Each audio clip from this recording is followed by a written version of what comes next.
আমাদের সন্তানরা মেধার অধিকার চেয়েছিল মেধার ভিত্তিতে তাদের কর্মসংস্থান, তাদের পড়াশোনা, তাদের সবকিছু হোক।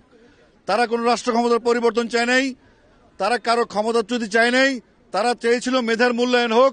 সেই মেধার মূল্যায়ন চাইতে গিয়ে যদি আমাদের সন্তানরা বুলেটবিদ্ধ হয়, প্রকাশে দিনে রাতে হেলিকপ্টারে করে এদিকে সেদিকে যে কোনো ভাবে আমাদের সন্তানকে হত্যা করা হয়েছে, শিশুদেরকে হত্যা করা হয়েছে, নিরাপরাধ মানুষকে হত্যা করা হয়েছে, নিরাপরাধ ঘরের মধ্যে বসে থাকে বউ যারা পরিবার আছে তাদেরকে হত্যা করে, ছোট ছোট শিশু যারা অবুঝমান পৃথিবীর আলো দেখেন তাদেরকে হত্যা করেছে।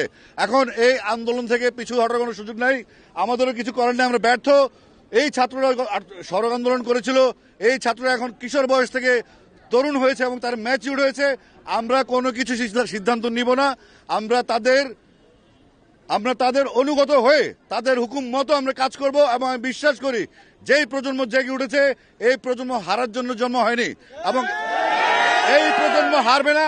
আমি আমার ছেলেকে নিয়ে এসেছি, আমার ছেলেকে আমি সঙ্গে করে নিয়ে এসেছি। আসো, সে নর্থ সাউথ ইউনিভার্সিটি ওয়েট করলে আমি লন্ডন থেকে আজকে আসছি, দিয়ে দিলাম। তোমরা গুলি করো সবাই।